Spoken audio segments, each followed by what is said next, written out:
When we held this conference in Montreal, Cindy definitely won the award for best slides.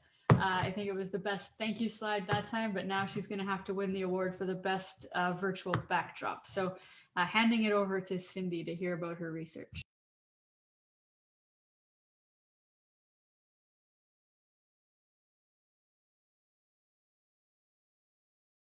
There we go.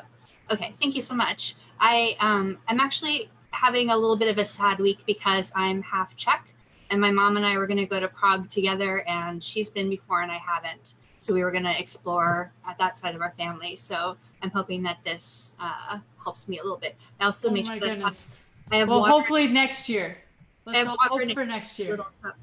Yes, definitely next year. Hopefully we're doing things next year again. So thank you.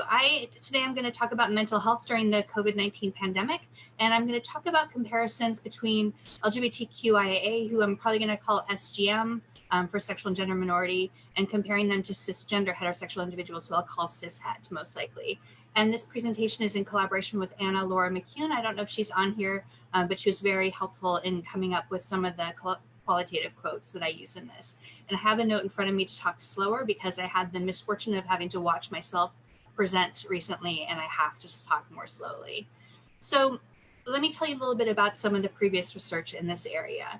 There was a meta-analysis, interestingly, in January of 2020 that was a rapid review of the effects on mental health of previous quarantines and epidemics and pandemics. And one of the things that they found is that people experience both acute and long-term mental health impacts, and that some people experience mental health impacts even 6 to 9 months out after the pandemic ends. And there's some early findings that we can look at from China, from Italy, from Spain, that indicate that there's a pretty serious negative impact on mental health of the pandemic. In one of the surveys out of China from the Hubei province, which is the epicenter in China, over 50,000 people responded, and 35% of that sample experienced pretty significant psychological distress. And that's concerning. So why do we expect that this pandemic might be associated with mental health effects? I don't think that I probably have to explain this to anyone because probably everyone has at least some distress at some point during this, but let's pretend like you are not aware of this. But basically, this pandemic has created a perfect storm between social isolation, financial hardship, fear associated with becoming infected with COVID-19. It's really a perfect storm for a public mental health crisis. And so social distancing recommendations, even though they keep us safe, may increase the likelihood of mental health symptoms because we know that isolation is known to have detrimental mental health effects. And there are also concerns that substance use will increase, that the economic effects may have severe impacts on mental health, and that difficulty with finances not only affects your stress level, but it's also one of the leading barriers to being able to receive mental health and substance use treatment. We're also seeing increases in relationship strain and intimate partner violence, and also childhood abuse. And finally, there are disproportionate effects of the pandemic on people of color, as well as an increase in racist and discriminatory acts. So I want to tell you a little bit about another study that I'm involved in. I'm not going to present a lot of data from this, but just as a little bit more context. So since March 13th of 2020, I've been a part of a task force out of Johns Hopkins that is aiming to include mental health questions in existing panel studies. So that we have been working with people who have ongoing longitudinal work to get them to include at least a couple of mental health items so that we can track how mental health changes over time. So for example, we got Facebook to include mental health questions in their large scale survey. Pew, which is a polling organization, has included some of our mental health questions. And then a study out of University of Southern California, and I'll present some data from that, which is a representative sample of Americans. And what they found in that study, the Understanding America study out of the University of Southern California, is that at least in March, between March 10th and March 31st, there was a linear increase in distress over the course of the month. We don't know much about what's happened since then, but at least during that period of time, there was an increase. So this really does suggest that we need a lot more longitudinal research. And one thing I want to say is that Dr. Kim Balsam's talk, which is on Slack and maybe on Facebook as well, does a really lovely job of providing really important context for understanding why we would expect that this pandemic would have disproportionate effects on LGBTQIA people, including why other marginalized groups might also be affected. And I would tell you to go watch it now and then come back, but because I want you to stay here and not leave me, go watch it afterwards. I really recommend it.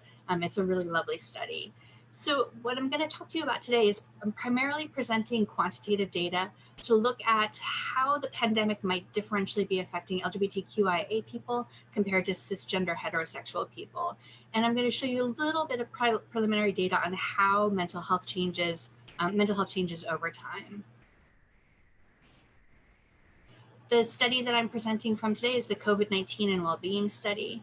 It's an international study. We have people in the study from all 50 states in the US and from more than 50 countries in the world. This total sample size is over 3,000. What I'm going to present today is from 2,900 people today. And it's basically open to anyone who's 18 or over who can do a survey in English. It's since been translated into Mandarin, and we've got a Chinese subsample, and we are in the midst of translating into Spanish. And it's also a longitudinal study as well. A little bit about the sample in terms of the sexual and gender identities. Most people in this study identified as cisgender women, smaller proportions as cisgender men, and trans non-binary individuals. And we had a really nice, interesting, large group of people who identified as anything other than heterosexual. It was almost 45–50% of people in this study identified as something other than strictly heterosexual, which is pretty astounding. I think you could partially attribute it to the fact that we mostly recruited via social media. And so my social media connections are primarily with people who do SGM research, but that's not wholly the reason, because March for Science actually picked this up, and I think we got probably 1,000 to 2,000 people just from March of Science alone. So that doesn't, my social media contacts don't necessarily fully account for the really great sample of sexual and gender minorities in this study. Unfortunately, although we have great diversity in terms of sexual and gender identity, we don't have great diversity in terms of race, ethnicity. And this is one of the really big issues with recruiting online and recruiting through social media, through your contacts, and not using any kind of specific targeted outreach and using communities to help you with it. So first, I'm going to talk a little bit about some of the COVID-related concerns that came up. And I'm going to show you just quickly some comparisons between cishet individuals and SGM individuals to sort of lay the context for why mental health might be a concern here. So I'm going to show you a lot of data. It's very colorful data, and that's to distract you from how much data is there, so that you're just so excited by how pretty it is that you forget that there's too much to really take in. I'm going to talk about a few important trends, but we can do a deeper dive into things at the end. So first, in this graph, we have cishet men, cishet women, sexual minority men, sexual minority women, and then trans and non-binary individuals. And the first set of worries that I'm showing you is related to COVID-19. So this is how worried are you on a scale of 0 to 100 about COVID-19. This data was from the week of April 10th, so it was fairly early in the pandemic. And this shows you that cishet men have the lowest levels of worries about COVID-19. Cishet women have the highest levels, although it's probably not significantly different from the sexual and gender minority groups. And then we look at family health. It's a similar pattern, a little bit more extreme. Money, my own health, so the individual's health, their job, and their future. And it's interesting because some of these questions show us different patterns within the sexual and gender minority subpopulation of this study. So for example, trans people, trans and non-binary people are significantly more worried about their future and about their jobs than any other group, but not necessarily more worried about their family's health or about COVID-19 specifically. I think there's some really good reasons for that, but it's still interesting to see the patterns do differ some. So these are a few of the quotes that Anna Laura so nicely pulled out for us from the study. So this is a way of sort of giving a face to some of these numbers. I know that I likely will die if I'm infected because I'm immunocompromised and asthmatic. And the person goes on to say, I've already lost 5 people close to me or to my friends to COVID, and I worry about losing more people given the communities I belong to: queer, trans, of color, disabled, low income. I also wanted to talk a little bit about relationships, because relationships are both a potential buffer against poor health and poor mental health. They also can contribute to it. So first I want to show you a little bit about social support. 40% of people in the study who are SGM said that they can only sometimes or rarely get the support that they need. And that's in comparison to 31% of cishet individuals. And 20% of sexual and gender minorities report feeling lonely most or all of the time, which is really kind of stunning. And that's in comparison to 12% of cishet individuals. And I will note that recruiting through social media does mean that we're likely to get a more distressed, more isolated sample than if this were a representative study. And some of our numbers don't at all cohere with some of the representative data that's out there, because this is likely a more distressed sample. So this is a quote about social support. I've been self-isolating and I feel so disconnected from my queer community. It's awful. So we also wanted to look at whether or not people feel like they feel safe at home, since we are in large parts of the country, less so around the world, I think right now, sequestered to home. And 19% of sexual and gender minorities and 16% of cishet individuals report having at least some safety concerns at home. And that could mean multiple things. It's not necessarily about violence in the home. I'll show you violence data in a little bit, but it could be that they're worried about break-ins, they're worried about being infected at home, they're worried about a lot of different things. We have qualitative open-ended questions to sort of get at what are the things that are making people feel like their safety is being threatened. I'm a queer trans man living in a home with conservative Trump supporter parents, so clearly that has some effects on safety. My partner is stuck at home with their homophobic parents. They are not out. I worry about their mental and physical well-being. So we also asked people a lot of questions about different forms of intimate partner violence. Some of them were related to sexual violence, physical violence, emotional, psychological violence. And we also had some questions that I created specifically related to COVID related violence. So things like, my partner has threatened to throw me out of the house if I get sick, if I show any symptoms. And so what we found was that a small but concerning proportion of the sample has experienced any kind of IPV at home. And what's really interesting, surprising, concerning is that 20% of sexual minority men report that at least one form of IPV in their home. And so that's really worth us doing a little bit more of a deeper dive into. And one thing of note is that we only asked people whether or not they'd experienced these forms of violence. We didn't ask them whether or not they were doing any of this with their own partner. So this is all just victimization. And the other thing that came out from the qualitative interviews that we didn't ask, not interviews, the qualitative open-ended questions that we didn't ask about in our survey was whether or not they feel safe anywhere. But these are two quotes that Anna Laura found. Also, my friends in the LGBTQI refugee community in East Africa are really struggling right now. Kenya says the gays brought coronavirus with them, and then can't go out of fear for the virus and the hate crimes. So people feel like they're not safe at home and they're not safe out of their home. Okay, so now I'm going to move into some of the mental health concerns and health behaviors, which are intrinsically often tied to mental health. So among the cisgender heterosexual sample, 47% were diagnosable with depression using the CESD. And that's compared to 67% of people who are sexual and gender minorities. So these are, for both groups, these are staggeringly high.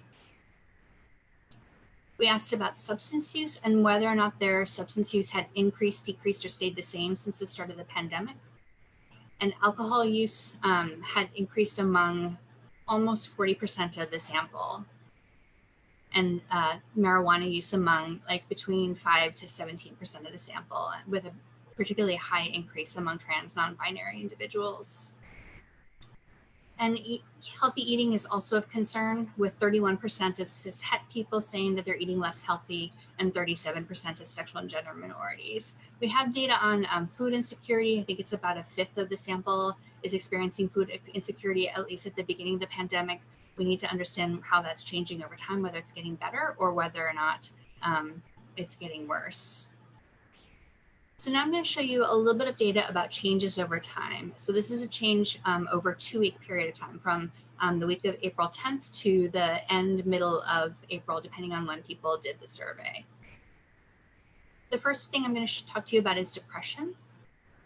So between wave 1 and wave 2, we saw a decrease in rates of depression among cis-het men. Rates of depression among cis-het women increased slightly. I don't think it's significant. Among sexual minority women, it went down a little bit. Sexual minority men, it stayed about the same.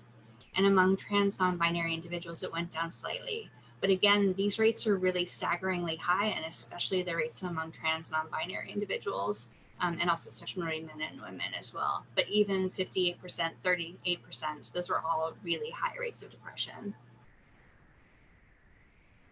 We also looked at suicide risk. So we used a scale to let us know whether or not people were at some or high risk of suicide. So what we found is that 4% of cis-het and 11% of sexual and gender minorities were at some suicide risk at baseline. And in general, the risk for suicide seemed to have gone down. But still, these are pretty high. It didn't change at all among sexual minority women. And although it went down among trans non-binary individuals pretty sizably, 15% is still really concerning. So a quote that sort of talks about this is, "I find it comforting to know that in the future I could choose to commit suicide in an extreme situation because it means that if the future unfolds as horribly as I anticipate it will, I will have an out. In that paradoxical sense, it gives me a reason to go on." And then finally, this last one is acute stress and PTSD. So I spent a lot of time looking for a good PTSD measure that would let me know about peritraumatic stress. And that's stress that's occurring, trauma that's occurring at the time of the traumatic event. And even though there's a big body of literature about peritraumatic stress and PTSD at the time of the event, I couldn't find any measures that actually measured stress and trauma at the time of the event. So I edited the impact of event scale, which is widely used to measure PTSD symptoms and acute stress symptoms, and to give you a probable diagnosis of PTSD, to look at how people are reacting at the time. And so what we found is that among cis-het men, at baseline, 36% were diagnosable with probable PTSD, 46% of cis-het women, 43% of sexual minority men, 61% of sexual minority women, and 69% of trans and non-binary individuals. In every case, the rates went down, but still 50%, 23%, it's all really concerning and it's high. Again, this is a more distressed sample than a representative sample would be, but even so. This coronavirus outbreak is simply an unimaginable crisis on top of these cumulative stressors, and I think that pretty much sums it all up. So to sort of bring it all together, longitudinal work during this pandemic is really important in order to track changes over time. Previous research suggests that mental health effects of these disasters may be long-lasting, and we need to understand who's at highest risk, both acutely and over the longer term. Our broad findings also, and I didn't present this, but they suggest that people who are worried about money, about food, and about the virus are significantly more likely to be depressed, and that those who are depressed are significantly more likely to have increased their substance use. So the study has several limitations that are important to consider when you're evaluating how generalizable or not it is. First, although it's a large sample, it's a convenient sample. And I often say to people, it's an extremely convenient sample because it was largely through social media. And that's not 100% of the sample. We also used a research match program, which did help us flesh out the diversity of our sample a little bit. The March for Science also helped with that as well, but it's a convenient sample. It's also less diverse than ideal, with fewer men and fewer people of color than I would like in our sample. Given the disproportionate effects of COVID and the economic effects of the pandemic on communities of color, improving representation in these studies is critically important. And it's also important to understand whether or not the disproportionate physical health effects we're seeing are also mirrored in the mental health effects. We just last night at like 11 o'clock submitted a grant to try to build out the sample with a subsample of people who are from communities of color, and also to pay for a longer term follow-up with the sample. So we've translated the survey into Mandarin. We're collecting data in both China and elsewhere, and we're also currently translating into Spanish. One of the big strengths of the study is that it's a huge improvement over other studies in the area, and that's that we're using psychometrically sound instruments. I think it's important to really keep in mind that we're going to need mental health attention long after the pandemic ends. And these findings suggest that there are groups that are at most risk, but also this is a highly at-risk group overall, and that risk is really high for a lot of people. Previous research suggests that the end of the crisis doesn't necessarily bring an end to the mental health effects. And so it's really important that whatever we're doing now to try to improve mental health has to continue in the long term. And that we really need to make sure that people who have suffered economically, who have lost health insurance, who don't have the money to pay for co-pays, et cetera, have access to mental health support services after the pandemic ends. So one final quote to end it on a little bit of a positive message. So some people found some things to give them a little bit of hope or resilience during the pandemic. And this is someone who says, I recently came out as trans on Facebook. And even though my grandparents struggle with this due to emotional overload with the virus and their possible infection death, this was overwhelmingly positive. This person was describing how their family has really come together during the pandemic, has been doing a lot of things via Zoom as a family to connect. And so that's been a nice positive. So it takes a village to do a study. There have been a lot of great collaborators on this study, and I'm very grateful to all of them, especially to Anna Laura for her work on this presentation. And I am open to questions. And that's it.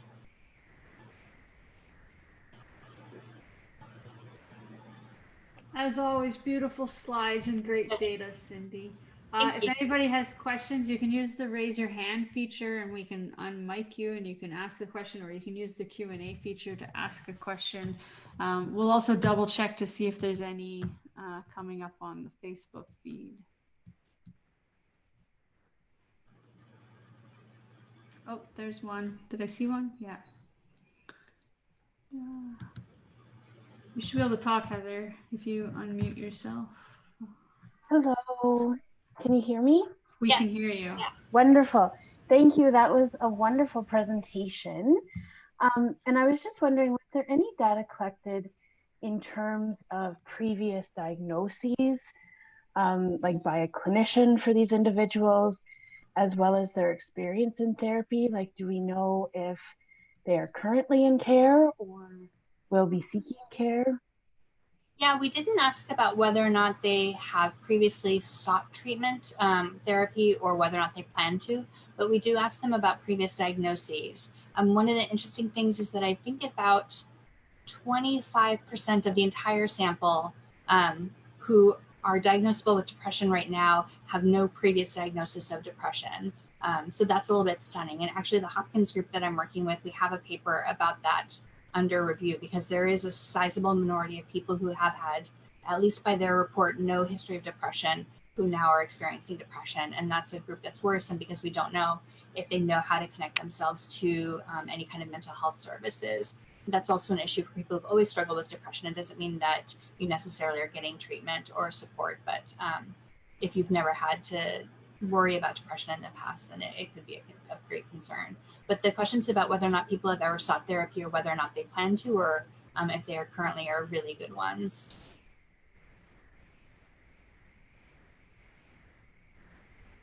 It looks like